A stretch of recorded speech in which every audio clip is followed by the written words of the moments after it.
into the serious macro part of the course. Let me see if I can find what I wanted to show you, guys. Topic 8, which we started last week, what determines the level of economic activity? What causes it to speed up or slow down? That topic contains the heavy theory models that we're going to be using in macro. So the first part was a generic presentation of the aggregate demand, aggregate supply model. That's pretty easy to understand. That was in the module called Macro Workings. Then in the next module, which was on Keynesian and neoclassical perspectives, that takes the aggregate supply, aggregate demand model and uses it, interprets it in a way that makes sense to each of those two groups. It's important that you understand the difference between the Keynesians and the neoclassicals, because they will oftentimes come up with different analyses of a particular thing that happens in the economy. This week, oh yes, and apropos to that point, assignment 7, which on the course outline was listed as assignment 5, it's really assignment 7. If you go to the homepage and you scroll down the right-hand side, you will see, where is it? There it is, assignment 7. Let me see if I can share my screen with you. 1, 2, here. Okay, do you see that? Mm-hmm. Yes. Okay. Oh, I hear a voice. Mm-hmm. 2 more voices. Hey, Willie. Hello. And who is regional? That's Patrick Heckle. Oh, hey, Patrick. All right, and Willie. All right, good. Okay, sorry about that. Let's go back. Nope, not there. Let's go here. Okay, here's the assignment. I ask you to take the income expenditure model, which is a Keynesian model, and just use it to analyze a little situation. Suppose there's an increase in demand for U.S. exports. How does that affect total planned expenditure? How does it affect GDP? And how does it affect employment? Draw the graph and explain the economics. This is macroeconomic analysis in a nutshell. So it's a group assignment, and this date is way off. That was from a couple of years ago. What I think I will do is, let me update that. I'm going to make it due next Tuesday,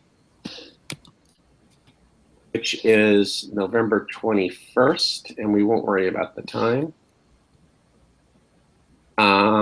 And again, remember that what that really means is before I get up on Wednesday. So you'll have all Tuesday night if you haven't. Some people have actually turned this in. So do you have any questions about the assignment? No, that answers my big question. Thank you. Okay. So this is the last group assignment that you're going to have to do with your study group.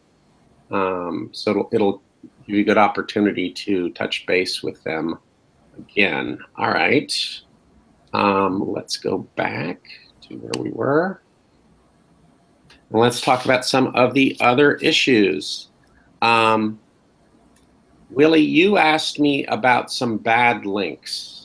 Yeah, that was, I was choosing topic 7, I think, instead of. Yeah, you were, and that's fine. Yeah, I looked at the links. Some of them matter and some of them don't matter. The Free to Choose book is an excellent book. I haven't been able to find an online version of the book, but if you want to read those chapters, the link there gives you most of chapter 1. The book is actually in the library. That's that building. over by the HCC, if you're not familiar with it. I'm sure you can also find Capitalism and Freedom there, but chapter 2 is linked to right here. Those two books by Friedman are pretty good substitutes for one another.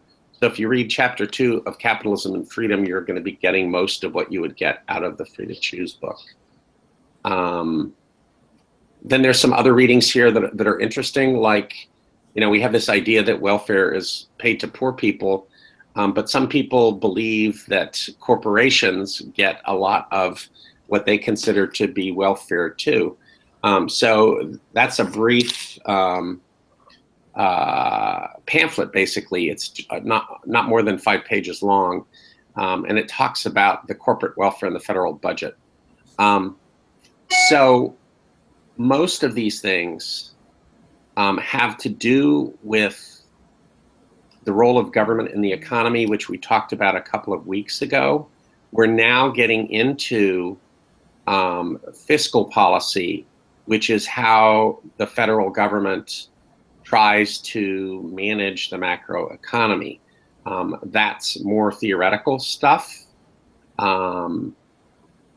You can, let's see, go back there.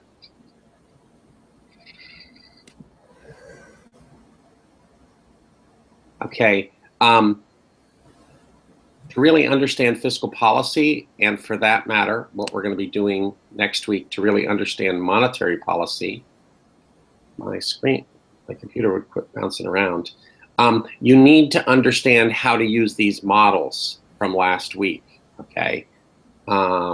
So the models, we can use the models to explain how something outside, like an increase in exports, affects the economy, but we can also use them to see how, say, the president's tax cuts will affect the economy, or something that the new Federal Reserve Chair comes in and does affect the economy through monetary policy.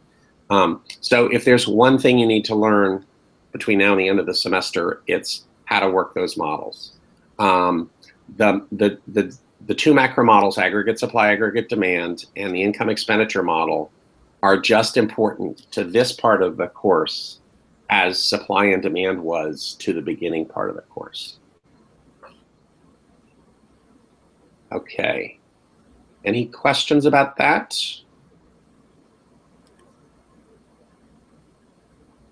All right. Digest it all. Yeah, no, that's fine.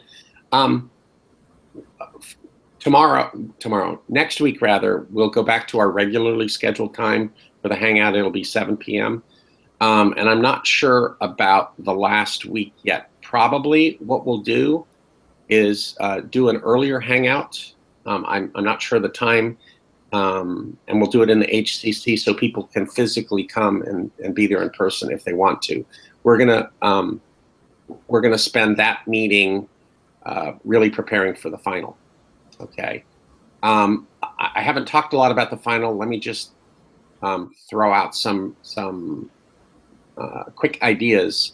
My idea is that you can take the final anytime you want, from say 9 to 5 on Monday through Thursday of final exam week.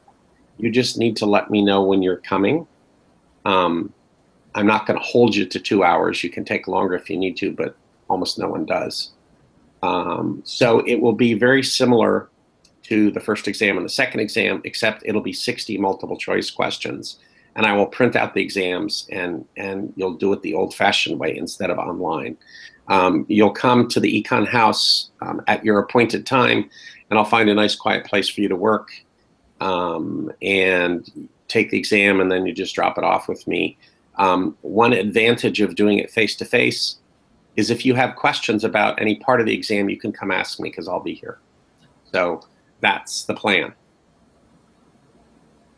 All right. One other thing I wanted to talk about, and that is end of course evaluations.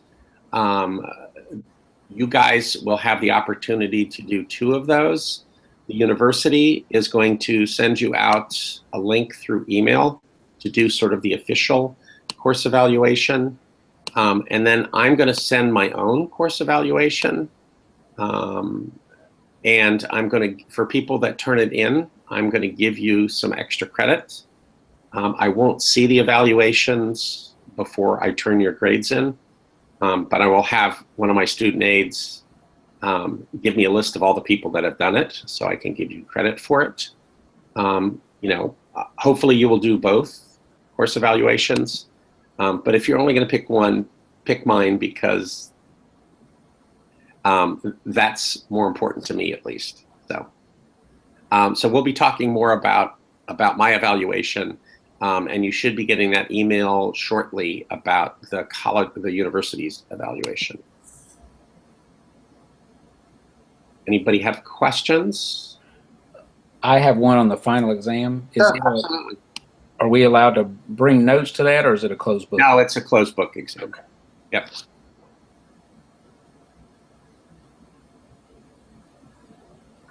Other questions?